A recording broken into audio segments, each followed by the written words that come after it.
Oi, bom dia, hoje é dia 15 de junho, segunda-feira, eu sou o Alan Blanc e você tá ouvindo a Estratégia do Dia. Sim, eu tô de volta depois de 3 semanas de férias em que aconteceram muitas coisas, e eu tenho certeza que a Daiane passou as notícias por aqui da melhor forma possível nesse tempo.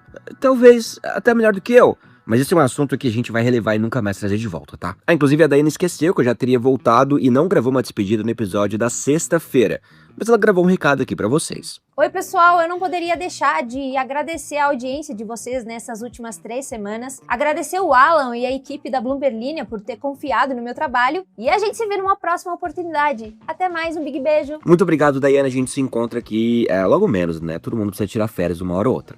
Antes de mergulhar nos temas de hoje, 3 manchetes rápidas que estão circulando. Cristina Junqueira, cofundadora do Nubank, pediu desculpas publicamente por um erro depois de um alerta falso sobre liquidação do banco circular pela internet. Algumas pessoas então receberam um alerta do Nubank e a cofundadora já pediu desculpas. Eu não sei vocês, mas ainda acho que é menos chato do que uma ligação de banco te oferecendo empréstimo numa terça-feira às 2 da tarde. Suíça rejeita uma proposta para limitar a população do país a 10 milhões de pessoas. Que é o tipo de votação que só acontece num país rico o suficiente para debater filosoficamente quantas pessoas cabem nele. Calor intenso afeta Estados Unidos e altas temperaturas protagonizam primeiros dias de Copa.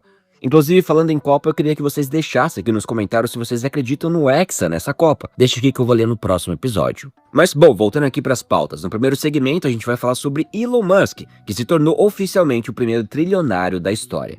Não é tá perto ou pode se tornar.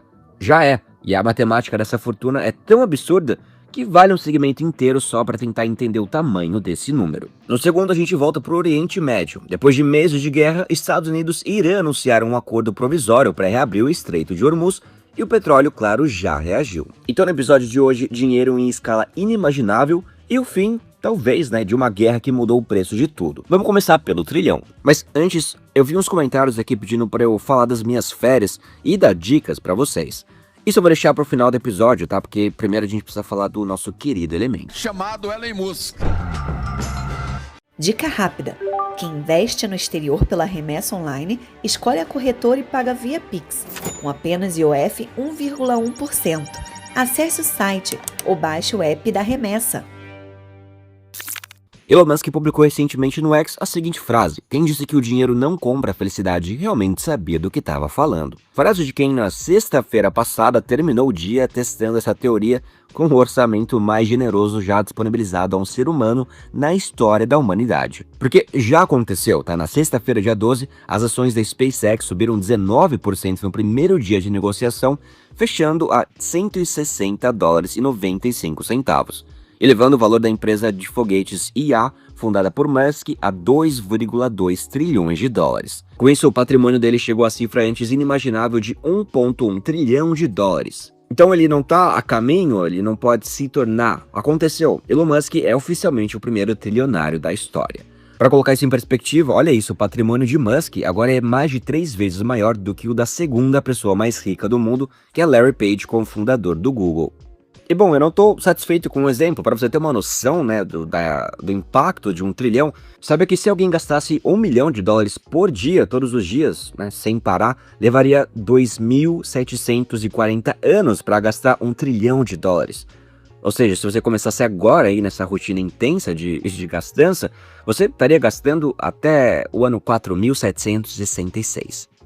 Se você de alguma forma conseguisse ficar vivo até lá. Mas vamos com calma nos números, porque eles ficam mais estranhos quanto mais você olha para eles. Há menos de 10 anos, o índice de riqueza da Bloomberg, o Bloomberg Billionaires Index, registrou pela primeira vez um patrimônio acima de $100 bilhões, marca que o próprio Musk superou em 2020. Em 6 anos, ele multiplicou essa fortuna por 10. Para dar uma ideia da proporção, o gestor de fundos de hedge mais bem pago do mundo do ano passado, Stephen Cohen, ganhou $3,4 bilhões. Para chegar a 1 trilhão, ele precisa repetir esse desempenho por quase 300 anos. Pois é, 300 anos do melhor ano da sua carreira, sem parar, sem férias, sem um ano ruim, só para alcançar onde Musk já está agora. E ele chegou lá numa sexta-feira, no primeiro dia de pregão. Agora, outro exercício de matemática, porque exemplos são bem legais de se fazer. Musk tem 14 filhos. Pois é, tanto dinheiro aparentemente não compra uma televisão. Se cada um herdasse uma fração igual do patrimônio dele hoje, cada filho individualmente entraria na lista dos 30 mais ricos do mundo. sozinho, cada um. É como dividir uma pizza em 14 pedaços e cada pedaço ainda ser maior do que a pizza inteira de quase todo mundo da sua rua. E não, eu não acabei com os exemplos. Olha, para tentar dar uma escala ao número em si, $1 trilhão é, segundo a Bloomberg, aproximadamente equivalente ao PIB da Suíça inteira. O mesmo país que, numa das manchetes de hoje, votou sobre quantas pessoas cabem dentro dele. Mas que, em outras palavras, vale uma Suíça, sozinho. O consultor de remuneração Dan Walter resumiu o fenômeno com uma frase que dispensa qualquer comentário adicional. Abre aspas. Não estamos falando de riqueza geracional, estamos falando de infinito. Fecha aspas.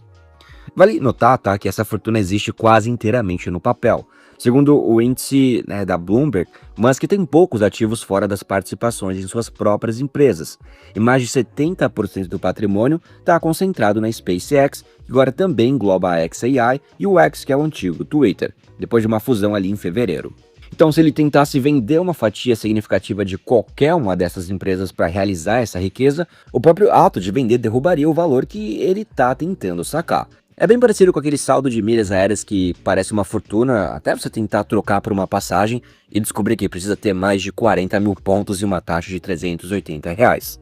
A trajetória até aqui não foi linear, tá bom? Teve seus tropeços e vale contar pelo menos 2. Em 2022, Musk comprou o Twitter e para financiar a compra vendeu mais de $15 bilhões em ações da Tesla, o que ajudou, claro, a derrubar o valor da montadora no momento em que rapidamente pareceu que ele tinha pagado caro demais pela rede social. O segundo tropeço foi jurídico. O pacote de remuneração de $56 bilhões que Musk negociou com a Tesla lá em 2018, apelidado de Moonshot, foi anulado por um juiz de Delaware depois que investidores entraram com ação judicial. $56 bilhões, cancelados por decisão de tribunal. Para a maioria das pessoas, isso seria o pior dia da vida financeira. Para Musk, foi um parágrafo na história. E teve também o capítulo político, a entrada de Musk no Departamento de Eficiência Governamental do governo Trump e seu apoio a movimentos políticos marginais afastaram milhões de clientes potenciais da Tesla e contribuíram para a queda nas vendas de carros da montadora. Detalhe que coloca os $291 milhões que ele gastou na eleição de 2024 numa perspectiva interessante. Isso representa menos de 0,03% do seu patrimônio atual. Mas, de alguma forma, tudo isso virou vento. O X, que perdeu valor após a compra turbulenta, se recuperou quando a demanda por dados de IA disparou.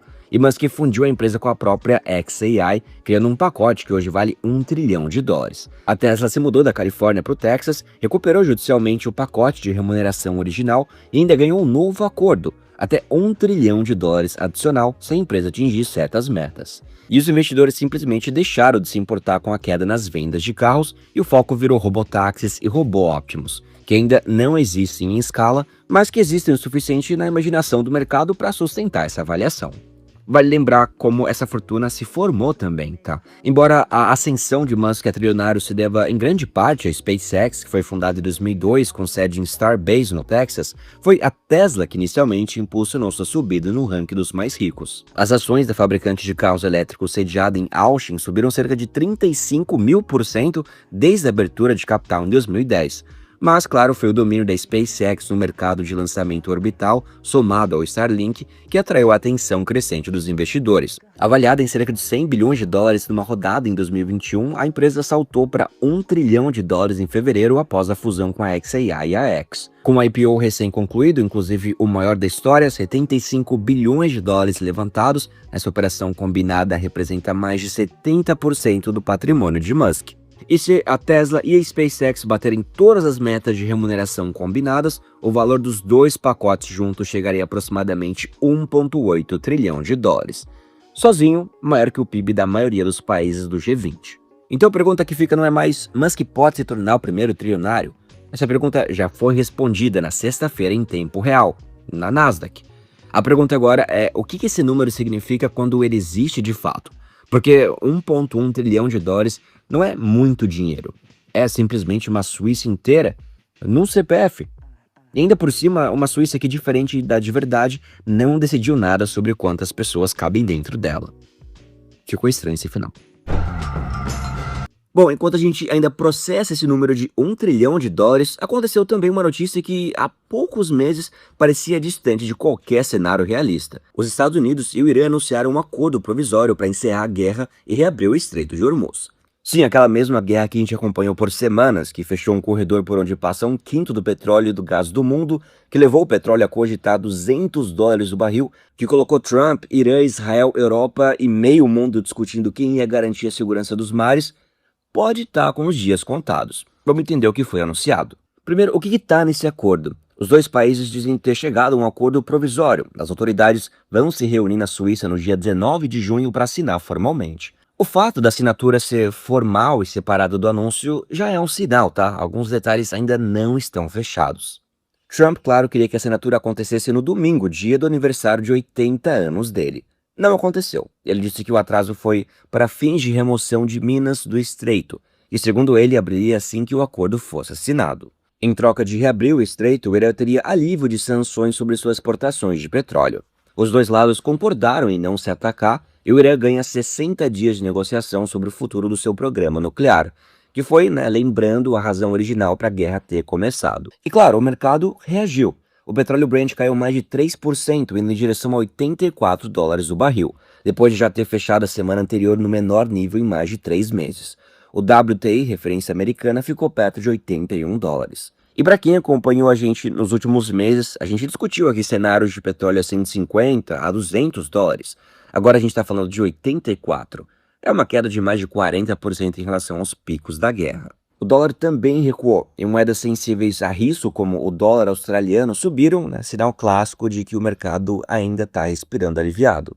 Mas, e esse mas é grande, tá? Os dois lados estão contando histórias diferentes, para variar. A televisão estatal iraniana anunciou o acordo como uma capitulação americana. Eles dizem que o Irã oficialmente forçou o inimigo Estados Unidos e Israel a encerrar a guerra em todas as frentes. Trump, já do outro lado, chamou de grande acordo, que vai trazer paz e segurança a toda a região.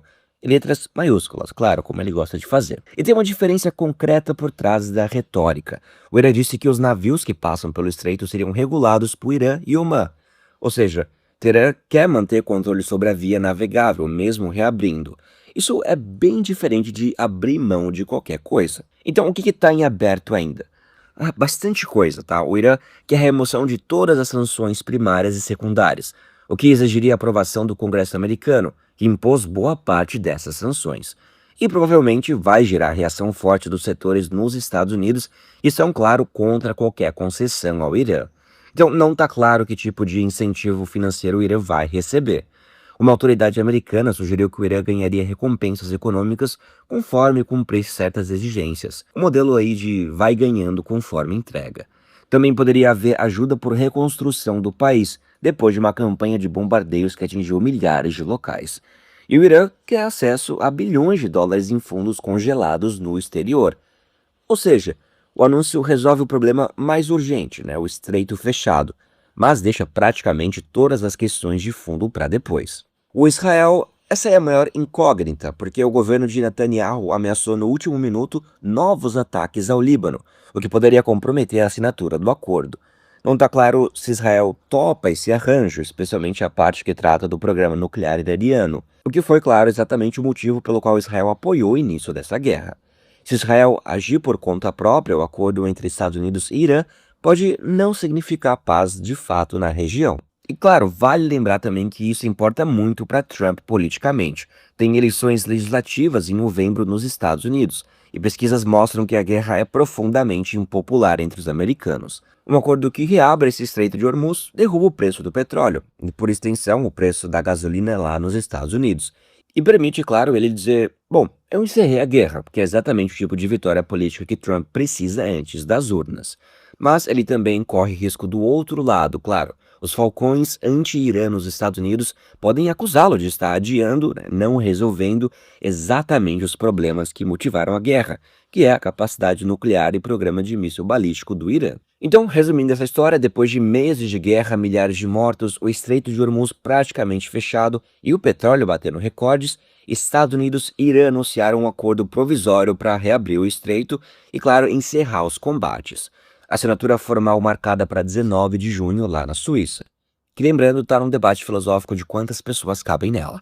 O petróleo já caiu, o dólar recuou, os mercados respiraram. Mas os dois lados estão narrando o acordo de formas completamente diferentes.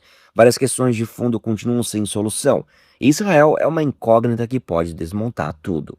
Se vai durar, a gente vai saber em breve. Literalmente, tá? No dia 19. Mas vamos combinar, depois de tantos prazos que vieram e foram embora nessa guerra, a cautela pode ser a resposta mais sensata. E sobre as minhas férias, eu quero que vocês acertem, na verdade. Eu posso falar que eu tô num lugar com praias, quente, e eu fui assistir jogo de Brasil e Marrocos num pub e tinha muito mais marroquino do que brasileiro. Foi um pouco tenso, mas foi bem legal. Então, essa posição geográfica ali perto de Marrocos pode ser uma dica também. Tem bastante churros por aqui. Vou ver quem acerta aqui, pelo menos a cidade. Eu falei que tem bastante praia. Deixe aqui nos comentários o palpite, onde você acha que eu passei as minhas férias. E no próximo episódio eu falo mais sobre, claro, eu passo dicas pra vocês. E bom, gente, obrigado por terem recebido muito bem a Daiane. Eu espero que as próximas semanas sejam boas também comigo. Por favor, não me troquem nos seus corações. E a gente se encontra amanhã no próximo episódio. Big beijo!